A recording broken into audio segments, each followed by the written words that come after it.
Hi everyone. तो discuss करेंगे one beverages limited को। वीडियो जो होगा वो सिर्फ एजुकेशनल पर्पस के लिए होगा। मैं किसी भी तरह की इन्वेस्टमेंट एडवाइस या रिकमेंडेशन आपको इस वीडियो में नहीं दूंगा। आपको बाय करना है, सेल करना है, अपने फाइनेंशियल एडवाइस से जरूर सलाह लें, तभी कोई बाय सेल इसमें करें। ठीक है, तो डिस्कस करेंगे वीपीएल। एक blue chip company, solid company है, लेकिन आज स्टॉक ने बनाया है 52 वीक लो। 485 का लो है यहाँ पर। और कंपनी के अगर आप क्वार्टरली नंबर देखेंगे तो सॉलिड है। सॉलिड इसीलिए आपको दिखाया था हाथ के हाथ। यहाँ पे देखो 38% वाई वाई सेल्स ग्रोथ आई है इसके अंदर। आप पीछे के क्वार्टर्स में जाओ, 38% ग्रोथ आपको नजर ही नहीं आएगी पिछले 7-8 क्वार्टर्स के अंदर। और यहाँ पे कंपनी ने अच्छी ग्रोथ करी है। मार्जिन कंपनी के इंप्रूव हुए हैं, क्योंकि 2021 के अंदर 12% का दिसंबर का मार्जिन था। 2022 अगर आप देखोगे दिसंबर में तो यहाँ 14% था। 23 में 16% है, अभी भी 16% पे स्टेबल मार्जिन कंपनी कर रही है। प्रॉफिटेबल कंपनी है। प्लस यहाँ पे एक चीज जो नोटिस करने वाली वो ये है इंप्रूवमेंट के एंगल से, कि जून 24 के अंदर कंपनी ने 129 करोड़ रुपीस इंटरेस्ट कॉस्ट पे करी थी। इंटरेस्ट कॉस्ट का मीनिंग ये होता है, जो मार्केट से आप डेट उठाते हो, पैसा उठाते हो, उस पर आपको कुछ ब्याज देना पड़ता है। तो मतलब यहाँ पे इनकी डेट काफी ज्यादा थी, तो इन्होंने यहाँ पे इंटरेस्ट कॉस्ट बेयर करी, ज्यादा पैसे दिए। फिर यहाँ पे 119 करोड़, 10 करोड़ कम दिए। अब फिर से 10 करोड़ इन्होंने इंटरेस्ट की ऑब्लिगेशन में कम पे करा है, विच इज गुड। मतलब कंपनी की जो डेट है वो कम हो रही है। मैं डेट दिखाया था, ये बैलेंस शीट है इनकी।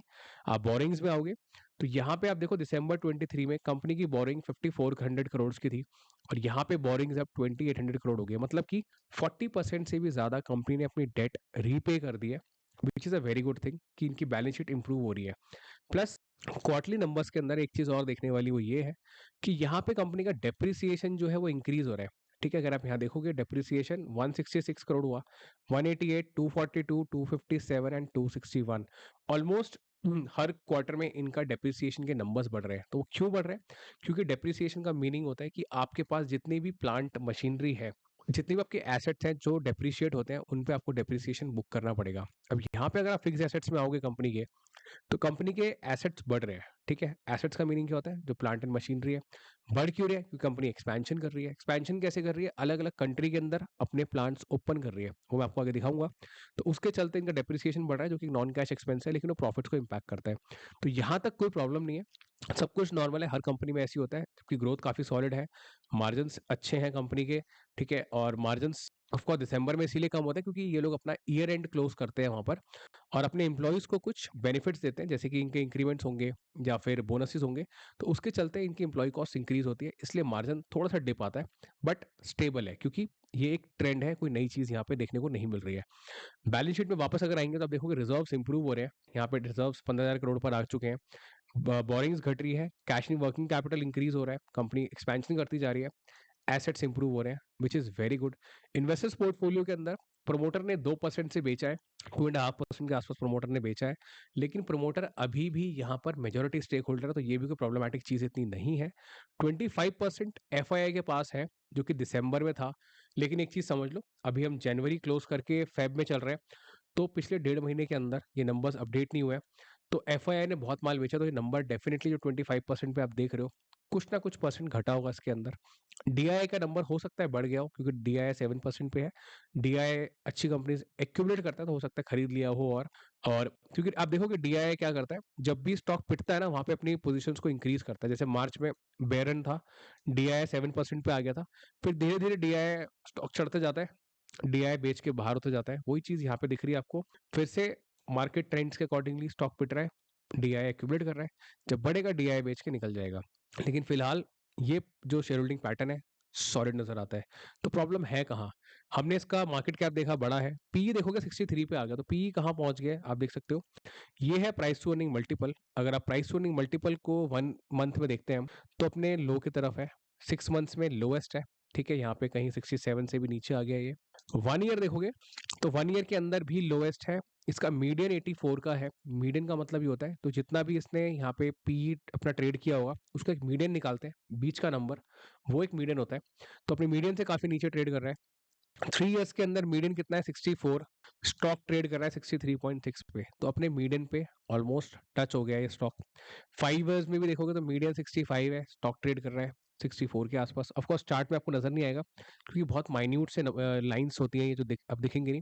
किसी बड़ी स्क्रीन पर अगर आप देखोगे तो शायद आपको थोड़ा डिफरेंस दिखेगा। ठीक है, net net stock reversal to median जिसको हम कहते हैं, ठीक है, जब मीन जो प्राइस टू अर्निंग मल्टीपल है वो रिवर्सल टू मीडियन होता है, और जो प्राइस है वो रिवर्सल टू मीन होता है। ठीक है, तो अपने मीन की तरफ प्राइजेस वापस आ रहा है, और जो पीई है वो भी नीचे की तरफ आ रहा है। तो नेट नेट इसको हम क्या बोलेंगे, एक प्राइस करेक्शन देखने को मिल रही है। फंडामेंटली स्टॉक में यहाँ पे कोई प्रॉब्लम नजर नहीं आती। प्लस हम बात करें आने वाले सालों की, तो हमें थोड़ी ग्रोथ देखनी पड़ेगी। ग्रोथ के एंगल से आप एक चीज समझो कि कंपनी को जो पेप्सी है, पेप्सी इनको लाइसेंसिंग देता है, इनकी लाइसेंसिंग इंक्रीज कर रहा है। कैसे इंक्रीज कर रहा है, मैंने पास में एक वीडियो में समझाया भी था कि ये जो आप स्लाइड देख रहे हो, यहाँ पे पेप्सी ने इनको ये वाले सब ब्रांड्स दे रखे थे बेचने के लिए। यहाँ पे इनको स्नैक्स जो है ना लास्ट ईयर पहली बार मिला है, पिछले साल 2024 के अंदर। फ्रीटोले, चीटोस, डोरिटोस, सिम्बा, कुरकुरे, अब ये बेचेंगे। कहाँ बेचेंगे? इन सभी टेरिटरीज के अंदर, जहां पे आपको मैं एक बार जूम करके दिखाता हूँ, आप आराम से देखो। यहाँ देखो लेज लिखा हुआ है, यहाँ पे लेज लिखा हुआ है। अब ये लोग लेज की सेलिंग करेंगे यहाँ पर। क्यों? क्योंकि इनको लाइसेंस दिया है। किसने दिया है? पेप्सी ने दिया है। प्लस कंपनी क्या कर रही है स्मार्टली, अपनी खुद की भी जो ब्रांडिंग है उसको यूज कर रही है, इनका खुद का नेटवर्क यूज कर रही है, खुद के ब्रांड्स इंट्रोड्यूस करके। यहाँ पे आपको ये कार्बोनेटेड सॉफ्ट ड्रिंक्स के 3 ब्रांड दिखेंगे, एनर्जी ड्रिंक का एक ब्रांड दिखेगा, पैकेज वाटर के ब्रांड्स दिखेंगे, plus dairy based beverages company ने खुद लॉन्च करे हैं, खुद के ब्रांड्स हैं, अच्छा परफॉर्म कर रहे होंगे मार्केट में, तभी इनकी ग्रोथ अच्छी आ रही है। दूसरी चीज, ये 2 स्लाइड्स बहुत इंपॉर्टेंट है, आराम से सुनो, आपको काफी कुछ इस कंपनी के बारे में पता चलेगा कि ग्रोथ हो क्या रही है। Acquisition of south Africa and neighbouring territories. South Africa में कुछ एक्विजिशन करा है, और कुछ नेबरिंग टेरिटरीज में कंपनी ने एक्विजिशंस करे हैं। ठीक है, यहाँ पे कंपनी बता रही है कि acquisition of the beverage company है वहाँ पे प्रोप्राइटरी लिमिटेड करके साउथ अफ्रीका में, प्लस उसकी होली ओन सब्सिडरीज भी है। तो कंपनी ने वहाँ पे उसका एक्विजिशंस करा है, जो कि आपको यहाँ पे दिख रहा होगा। इनको ये जो कंसोलिडेट प्रेजेंस इनको मिलेगी कहाँ पे? साउथ अफ्रीका, एस्वातानी जगह के नाम है ये, मोजाम्बिक, बोत्सवाना में। तो ये लोग वहाँ पे अपने प्रोडक्ट्स बेचेंगे। आसान तरीके से समझना है तो यहाँ पे देखो, ये मैप है, यहाँ पे इन्होंने ये सब लोकेशंस टैग करी हुई है, आप यहाँ देख सकते हो। प्लस यहाँ पे आप देखोगे तो acquisition of Tanzania and Ghana territories, मतलब कि तंजानिया में और घाना के अंदर भी इन्होंने कुछ एक्विजिशंस करे हैं। और वो एक्विजिशंस 2 कंपनी है, तंजानिया बॉटलिंग और एक एसबीसी बेवरेजेस, जिसका जो पूरा सिस्टम जो होता है ना पेपर वर्क का, वो कंप्लीट होगा 20 फेब को घाना में और 31 मार्च को तंजानिया में। तो ये सब 2025 की डेट्स है, भविष्य की डेट्स है। जब ये सारे एक्विजिशंस कंप्लीट हो जाएंगे तो वरुण बेवरेजेस क्या करेगा? उन प्लांट्स को चालू करेगा, प्रोडक्शन करेगा, प्रोडक्शन से क्या होगा? रेवेन्यू बढ़ेगा, रेवेन्यू से क्या होगा? ऑफ कोर्स प्रॉफिट्स इंक्रीज होंगे। तो ये फ्यूचर की चीजें हैं जो आपको पता होनी चाहिए। Plus exclusive snack franchising appointment with PepsiCo for Morocco, Zimbabwe and Zambia. तो वरुण बेवरेजेस क्या करेगा मोरक्को के अंदर? ठीक है, यहाँ पे एक्सक्लूसिव इनको फ्रेंचाइजी मिली है। एक्सक्लूसिव का मीनिंग ये होता है कि सिर्फ इन्हीं को मिली है। ठीक है, ये स्नैक्स बेचने के लिए मोरक्को, जिम्बाब्वे और जाम्बिया के अंदर। और वो सब अगर आप देखोगे तो 1 फेब 25 से जो है manufacturing facilities expected to be operational in Morocco before 1 में जिम्बाब्वे। मतलब कि जो इनकी फैसिलिटीज जो उन्होंने स्नैक्स के लिए बनाई है वो सब स्टार्ट होने वाली है। कोई 1 फेब को होगी कंपनी, 1 मई को होगा कोई प्लान शुरू, कोई 1 फेब अक्टूबर 25। तो अलग अलग डेट्स हैं, 26 तक की डेट्स हैं। 4 नई फैसिलिटीज शुरू होंगी स्नैक्स कैटेगरी के अंदर, अलग अलग लोकेशंस पे। प्लस इंडिया के अंदर और एक इनका डेमोक्रेटिक रिपब्लिक कॉन्गो के अंदर 4 ग्रीन फील्ड फैसिलिटीज हैं, जिसमें से ऑफ कोर्स जैसे मैंने बताया एक यहाँ पे डेमोक्रेटिक रिपब्लिक ऑफ कॉन्गो है, प्लस इंडिया में उत्तर प्रदेश है, गोरखपुर में, महाराष्ट्र है, उड़ीसा है, ये प्लांट्स भी शुरू होंगे। प्लस फर्दर सेटअप हो रहा है गुवाहाटी के अंदर। क्वालिफाइड इंस्टीट्यूशनल प्लेसमेंट्स भी करी है कंपनी ने 7500 करोड़ रुपीस की, जिसमें इतने शेयर्स मार्केट में फ्रेश इशू होंगे। तो नेट नेट अभी तक आपको समझ आ गया होगा कि कंपनी के फ्यूचर की ग्रोथ प्लान्स काफी सॉलिड है, रनवे आपके सामने आपको नजर आ रहा है। प्लस कंपनी ने 7500 करोड़ रुपए भी मार्केट से उठाया है। देखो उसके 2 एंगल है देखने के। पहला एंगल ये है कि 7500 करोड़ रुपए से कंपनी क्या करेगी? अपनी डेट की रिपेमेंट करेगी। ठीक है, विच इज गुड। आपने जो एक्विजिशंस करे हैं, पैसा लगाए, आप पे कर दोगे, जो कि सॉलिड चीज है। दूसरी चीज, इसका एक छोटा सा इम्पैक्ट ये होता है कि जब company fresh issue of equity shares करती है तो ये जो ईपीएस है ये घट जाता है, बहुत माइन्यूट नंबर से घटेगा। लेकिन मार्केट हर एक चीज को प्राइसिंग करता है। क्यों घटेगा? सिंपल सा एग्जाम्पल ये है, फॉर एग्जाम्पल आपके पास में केक है, एग्जाम्पल मैंने पहले भी दिया है। केक को आप अगर 3 हिस्सों में डिवाइड करते हो तो 3 पोर्शंस बड़े-बड़े मिलेंगे 3 लोगों को, लेकिन वही केक अगर आप 4 हिस्सों में डिवाइड करोगे, तो पोर्शन थोड़ा छोटा हो जाएगा। तो उसी तरीके से नंबर ऑफ शेयर होल्डर्स जब आपके बढ़ेंगे, जैसे केक में पहले 3 लोग शेयर कर रहे थे, फिर 4 लोग शेयर कर रहे हैं, 5 लोग शेयर कर रहे हैं, उसी तरीके से प्रॉफिट कंपनी का पहले मान लो अगर 1 लाख लोग शेयर कर रहे हैं, तो हो सकता है अभी 1 लाख 3,000 लोग शेयर करें या 1 लाख 4,000 लोग शेयर करें। कुछ परसेंटेज इंक्रीज़ हो जाती है नंबर ऑफ शेयर होल्डर्स की, ठीक है? कितनी हुई है? वो नंबर ऑफ शेयर होल्डर्स इन्होंने बता दिए कि इतने शेयर्स हमने मार्केट में और दिए हैं, बट अगर आप इनके एक्चुअल शेयर्स देखोगे तो बहुत ज़्यादा नंबर है, इतना कोई बड़ा इम्पैक्ट नहीं होगा उससे। नेट-नेट मैं आपको बताना ही चाहता हूँ कि कंपनी ग्रोथ के रनवे पर है। ये जो गिरावट आप देख रहे हो स्टॉक के अंदर, अगर आप डेली में देखोगे, तो ये कुछ नहीं है, ये सिर्फ पैनिक सेलिंग है मेरे अकॉर्डिंगली। फंडामेंटली मुझे स्टॉक में कोई प्रॉब्लम नज़र नहीं आती। ऑफ कोर्स मैं आप लोगों को कोई भी करोड़पति बनने की स्कीम नहीं बेच रहा हूँ कि मेरे कहने से आपको स्टॉक खरीदना चाहिए, लेना चाहिए, नहीं। आपका पैसा है, आप डिसीजन लोगे। आपके सामने है 680 वाला स्टॉक नीचे आ गया है और मार्केट में क्या हो रहा है, पैनिक हो रहा है। एफआईआई बेचता है क्योंकि एफआईआई के अपने रीजंस हैं। एफआईआई का पैसा जो है 5,000 करोड़, 10,000 करोड़, ठीक है, 100-100 करोड़ रुपए, 200 करोड़ रुपए एक-एक कंपनी के अंदर होते हैं। हज़ार-हज़ार करोड़ एक-एक कंपनी के अंदर होता है। उनको यूएस में कुछ वोलेटिलिटी नज़र आती है ट्रंप की साइड से, वो बेच के निकल जाते हैं। वापस आएँगे मार्केट में टाइम आने पर।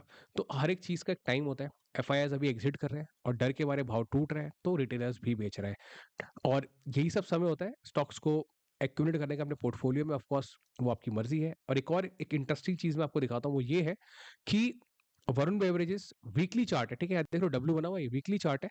और वीकली चार्ट के अंदर आप नोटिस करो, ये जो रेड लाइन है, ये 100 डे मूविंग एवरेज की रेड लाइन है। वरुण बेवरेजेस इस रेड लाइन पे लास्ट कभी आया होगा तो 2020 में आया था, जब कोविड की सेलिंग हुई थी। उसके बाद थोड़े दिन रहा और उसके बाद रिकवरी आई। और रिकवरी ऐसी आई कि स्टॉक अपनी येलो लाइन 20 डे वीकली के ऊपर ऊपर ट्रेड करता है। लेकिन अभी इतने सालों में, 4-5 साल में ऐसा हो रहा है कि ये अपनी रेड लाइन, मतलब कि येलो को तोड़ करके रेड पे पहुंचा है और रेड लाइन को भी थोड़ा सा ब्रेक किया इसने। तो इसका मतलब क्या है कि पैनिक मार्केट में बहुत जबरदस्त है। Blue chip companies, solid companies में भी गिरावट आपको देखने को मिल रही है, ठीक है। बाकी देखो, कुछ चीजें कहने की नहीं होती है, मैं आपको ये नहीं बोलूंगा आप खरीदो, आपकी मर्जी है, आपका पैसा है, आपको लॉन्ग टर्म में समझ आता है। मेरा काम था आपको फंडामेंटल समझा देना। पी रेशियो आपके सामने है, करेक्शन के अंदर है, जो पी रेशियो 5 साल के अंदर 151 या मीडियन पे स्टॉक आ गया है।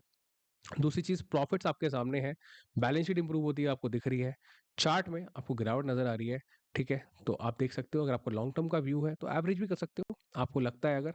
और शॉर्ट टर्म वाले लोग मार्केट में इस स्टॉक में क्या किसी भी स्टॉक से दूर रहें। कोई सोच रहा है मैं 1 महीने बाद बेच दूंगा, आपको नहीं पता 1 महीने बाद मार्केट में क्या हाल होगा। क्योंकि जब बाजार बेयर रन के अंदर जाता है, तो बेयर रन ऐसे ही एकदम रिवर्स नहीं होता, 3-4-6 महीने किसी को पता नहीं बॉटम कहाँ बनेगा। पहले तो बॉटम ही बना नहीं है अभी, या बन भी गया है तो अभी वो चीज आगे जब दोबारा बाजार ऊपर चढ़ेगा फिर नीचे आएगा, तब समझ आएगा कि पहले वाला बॉटम था कि नया बॉटम बनेगा अभी। तो वो चीज आप समझो। इंडिविजुअल स्टॉक्स के लेवल पे अगर आप देखोगे तो कंपनी सॉलिड है, ठीक है। लॉन्ग टर्म व्यू के हिसाब से ग्रोथ आपके सामने है।